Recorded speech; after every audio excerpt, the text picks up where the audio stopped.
जय हिंद दोस्तों सिचुएशन क्या? नई सरकार का गठन कहां? अफगानिस्तान में। किसने किया? तालिबान ने किया। अब तालिबान ने किया तो इसके अंदर अमेरिका की सरकार को या अमेरिका को जोरदार तमाचा, और खासकर बाइडेन को जोरदार तमाचा कैसे, मैं इसी के ऊपर डिस्कशन करने जा रहा हूं। लेकिन उससे पहले छोटी सी इंफॉर्मेशन, आपका या आपके छोटे भाई बहन का या बच्चों का, किसी का भी भविष्य में यूपीएससी तक की तैयारी करने का कोई भी प्लान है तो दोस्तों, असलियत में यूपीएससी की तैयारी कोई किताब पढ़कर नहीं होती। वास्तव में ये एक पर्सनैलिटी डेवलपमेंट है, और एक ऐसा पर्सनैलिटी डेवलपमेंट जिसके अंदर स्टडीज़ के मामले में आपका जो है पर्सपेक्टिव, जो आपका दृष्टिकोण है वो डेवलप करना होता है, अप्रोच डेवलप करनी होती है, सोच विकसित करनी होती है। ये एक पूरा प्रोसेस है जिसकी बेसिक शुरुआत एनसीईआरटी से हो जाती है। भाई कुछ तो हैं वो बॉर्न हीरो होते हैं, कुछ लोग जो हैं वो बॉर्न हीरो होते हैं, यानी वो हीरो पैदा ही हीरो हुए होते हैं। They are born hero. Born hero का मतलब ये है वो पैदा ही हीरो के रूप में हुए हैं, तो उनके बारे में तो कुछ कहा नहीं जा सकता। लेकिन दूसरे वो लोग होते हैं जो भले ही बॉर्न हीरो नहीं है, लेकिन अगर उसके अंदर क्वालिटी है कि उनको तराशा जाए तो वो हीरो के रूप में उभर सकते हैं। ऐसे अगर आप हैं तो उसको ट्राई किया जा सकता है। 9वीं 10वीं 11वीं 12वीं का, यानी आपका कोई भी जानकार या बच्चा जो यूपीएससी की तैयारी कर रहा है, हमारे इस यूपीएससी इंटीग्रेटेड प्रोग्राम में एडमिशन ले सकता है। इसके अंदर हम कोई एक्स्ट्रा ऑर्डिनरी चीज़ नहीं पढ़ाने वाले, हम पढ़ाएंगे वही एनसीईआरटी, लेकिन एक डिफरेंट अप्रोच के साथ। 1 घंटे की हमारी क्लास होगी, इससे ज़्यादा क्लास भी नहीं है। 1 घंटे की इस क्लास में हम सिर्फ और सिर्फ बच्चे की अप्रोच डेवलप करेंगे, ताकि बच्चा पूरी ताकत के साथ तैयारी करे और आगे बढ़े। और जब जिस समय वो तैयारी करने की सिचुएशन में पहुंचे, वो अपने आप को कमज़ोर महसूस ना करे, उसका बेस स्ट्रांग हो और साथ में उसकी अप्रोच वही हो जो यूपीएससी को अप्रोच चाहिए होती है। अब दोस्तों, इसकी फ़ीस हमने बहुत ही बेसिक अमाउंट रखा है ताकि किसी भी स्टूडेंट को ये भारी ना लगे। 500 रुपीज़ पर मंथ, जो अपने आप में एक बहुत बेसिक अमाउंट है। इतनी तो लोग ट्यूशन्स की फ़ीस दे देते हैं। ये फ़ीस हम कम इसलिए नहीं रख पा रहे कि हम कोई छोटा मोटा ब्रांड है, बल्कि हम ये फ़ीस इसलिए कम रख पा रहे हैं क्योंकि हमारे पास हमें शाहरुख खान, सलमान खान, आमिर खान, अक्षय कुमार, सौरव गांगुली या ऐसे किसी सेलिब्रिटी को पैसे देने की हमें कोई ज़रूरत नहीं है। प्रोफेशनली टीचर हैं। मैं और मेरे सारे जो भी टीम मेंबर्स हैं वो प्रोफेशनली टीचर्स हैं। हमें किसी को करोड़ों रुपए देकर उससे ये कहलवाने की ज़रूरत नहीं है कि हम पढ़ा कैसा सकते हैं। आप आइए हमारे पास, पढ़ के देखिए, अपने आप आपको पता लग जाएगा हम अच्छा पढ़ाते हैं या बुरा पढ़ाते हैं। समझ रहे हैं? इसीलिए किसी हीरो को, क्योंकि हमें कुछ देना नहीं है, ना किसी सीरीज़ को डेवलप करवा के, कोई एक किसी फैक्ट्री जैसी कोई सीरीज़ को डेवलप करवा के हमारे को आपको ये बताने की ज़रूरत है कि हमारा नाम जान लीजिए। ऐसा कुछ नहीं है। आपको पसंद आए आ सकते हैं, नहीं पसंद आए तो भैया आप जाइए, लाखों रुपए फीस भरिए। लाखों रुपए फीस में भी हमसे कहीं कम एक्सपीरियंस टीचर आपको पढ़ाएंगे। जो हम पढ़ाएंगे वो उसकी डिफरेंट अप्रोच होगी। बस ये है, वहाँ पर आपको एक शोबाजी कुछ ज़्यादा मिल जाएगी। और क्योंकि बड़े बड़े सेलिब्रिटीज़ कह रहे हैं तो शायद उन सेलिब्रिटीज़ के कहने से ही आपके पर्सनैलिटी का डेवलपमेंट हो जाए। We are professional teachers. एक बार हमें भी ट्राई करके देख लिया जाए स्टडीज़ के मामले में, क्योंकि मैं अगर ये बताऊं कि कौन हीरो अच्छा है और कौन नहीं, और उसी की फिल्म देखो, तो वो अच्छी बात नहीं है। जिसकी फिल्म आपको पसंद आएगी आप उसी को देखोगे। और या फिर मैं आपको ये तो कह नहीं सकता कि आपको वही हीरो पसंद आना चाहिए। जिस तरीके से मैं आपको ये नहीं कह सकता कि वही हीरो पसंद आना चाहिए, तो कोई हीरो ये कैसे आके बता सकता है कि आपको इसी कोचिंग में जाना चाहिए, जबकि उस कोचिंग के उसके खुद के हीरो के बच्चे तो पता नहीं कहाँ पढ़ रहे होंगे। अब आ जाते हैं दोस्तों यहाँ पर कि अगर आप आईएएस पीसीएस की तैयारी शुरू कर चुके हैं और आपके एनसीईआरटी के कंसेप्ट्स मजबूत हैं, तो आप हमारे इस कोर्स को ज्वाइन कर सकते हैं। इसकी भी फीस जो है हमने 500 रुपीज़ पर मंथ की रखी हुई है, ताकि आप में से कोई भी बच्चा पढ़ाई में पीछे ना रह जाए। इन नंबर्स के ऊपर आप मैसेज कर सकते हैं, कॉल कर सकते हैं आप। अब दोस्तों, जोरदार तमाचे की अगर बात कर रहा हूं मैं, तो हम बात कर रहे हैं तालिबान की।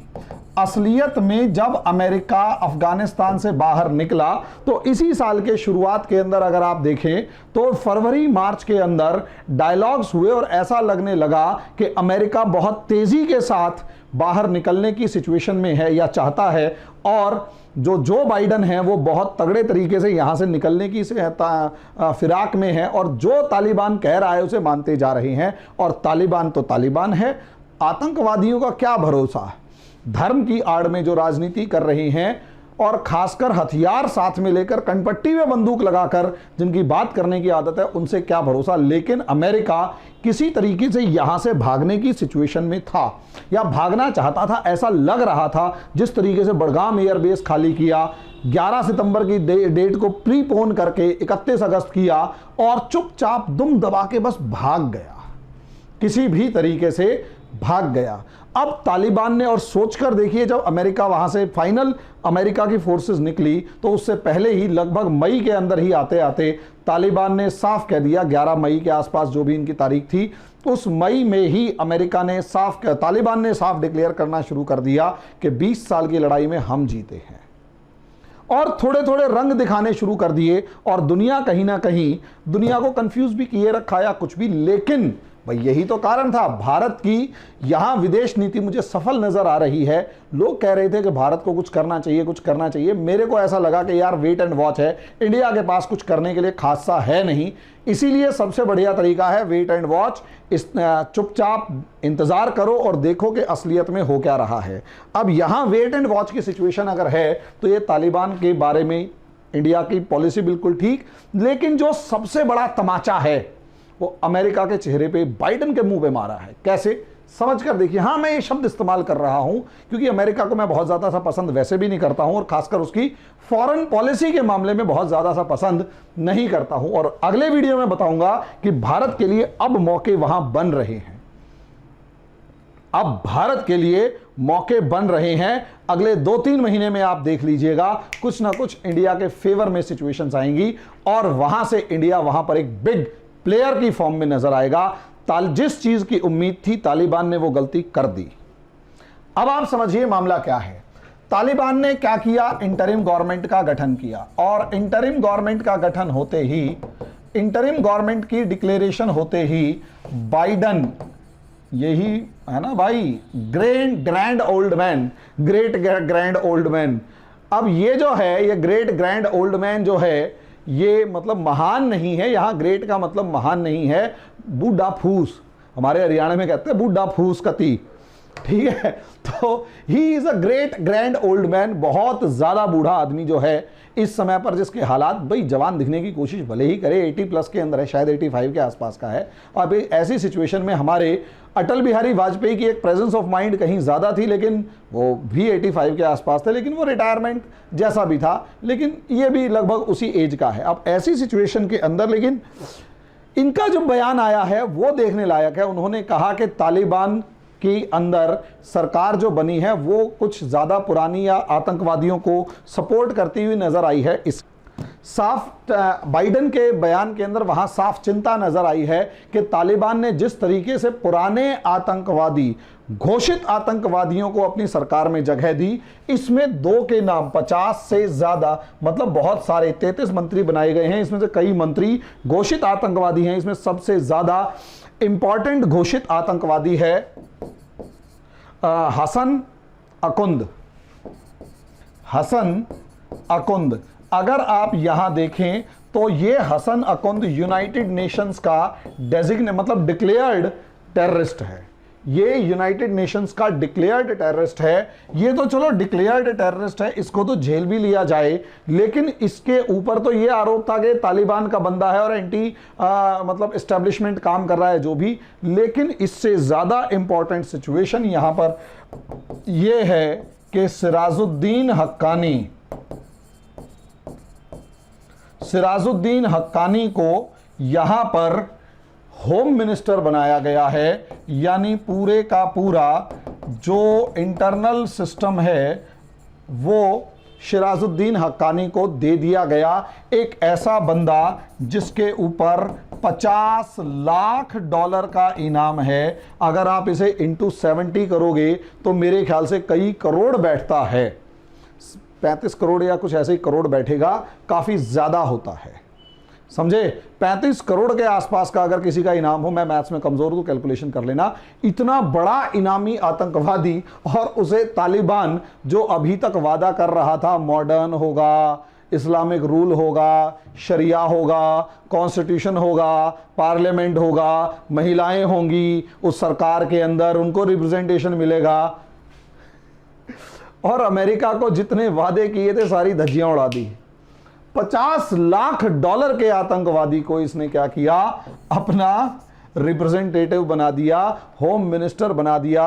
ये वही आतंकवादी है जिसने 2008 में इंडिया के ऊपर इंडियन एम्बेसी पे हमला किया, काबुल के होटल पर हमला किया, हामिद करजई को मारने की कोशिश की गई, इसने ही की। उसके बाद सबसे बड़ी बात 2011 के अंदर भी अटैक किया, 2011 में अटैक किया, लश्कर से लेकर जैश ए मोहम्मद तक के आतंकवादियों को सपोर्ट दिया, अल कायदा से इसके बहुत अच्छे संबंध रहे हैं। अब ऐसी सिचुएशन में तो फिर भी ठीक है, चलो ऐसी सिचुएशन में तो फिर भी ठीक है, मतलब ऐसे ठीक तो खैर क्या है, फिर भी इसको बना दिया गया। यहां तक इसको एक को देख लिया जाए फिर भी ठीक, लेकिन बाकी वादों का क्या, कि तालिबान ने अगला वादा क्या किया, तालिबान ने अगला वादा यह किया कि इंक्लूसिव गवर्नमेंट होगी। तो क्या तालिबान ने इंक्लूसिव गवर्नमेंट बनाई? आंसर है नहीं बनाई। तालिबान ने यहां पर इंक्लूसिव गवर्नमेंट नहीं बनाई है, जिसकी वजह से इंक्लूसिव गवर्नमेंट ना होने की वजह से बहुत सारे बाकी ग्रुप्स जो हैं इस सरकार के, महिलाएं जो हैं इस सरकार की या इस देश की महिलाएं और इस अफगानिस्तान के बहुत सारे ग्रुप्स इस टाइम पर एंटी एस्टेब्लिश, मतलब एक नाराजगी वाले फेज में हैं। और बहुत जल्दी, मतलब तालिबान ने अमेरिका से समझौता करते हुए ये कहा था कि हम इंक्लूसिव गवर्नमेंट बनाएंगे, लेकिन यहां तो इंक्लूसिव गवर्नमेंट दूर दूर तक है ही नहीं, कोई इंक्लूजन का यहां पर नामो निशान नहीं है। और यही एक रीजन है कि यहां पर तालिबान ने अमेरिका से जितने भी छोटे बड़े वादे किए थे वो तोड़ते हुए नजर आ रहा है, ठेंगा दिखाते हुए नजर आ रहा है। और समाज के सामने ऐसा है कि तालिबान ने अमेरिका के मुंह पे तमाचा मार के कहा कि देख, तू जिसको आतंकवादी कहता था वो हमारा होम मिनिस्टर है, अब तुम्हें ना चाहते हुए भी इसे अपने यहां सम्मान के साथ बुलाना पड़ेगा। और अमेरिका और खासकर यूरोपियन कंट्रीज सारे के सारे एक डायलेमा में हैं। अमेरिका और यूरोपियन कंट्रीज सारे के सारे एक डायलेमा में हैं, एक दुविधा में हैं। और वो दुविधा ये है, वो सबसे बड़ी जो दुविधा है इनकी वो ये है कि क्या अभी भी इन लोगों को मतलब अब रिकॉग्निशन दें या ना दें, क्योंकि अगर रिकॉग्निशन नहीं देते तो चाइना अंदर एंटर कर रहा है, और अगर दे देते हैं तो यहां पर अमेरिका की बेइज्जती हो रही है। तो आगे आगे जो भी इसमें होगा उसमें डिस्कशन होता रहेगा। अभी तो चाइना को अमेरिका और दूसरे देशों ने कैसे फंसाया इसके ऊपर डिस्कशन किया जाएगा। अभी के लिए इतना ही, धन्यवाद।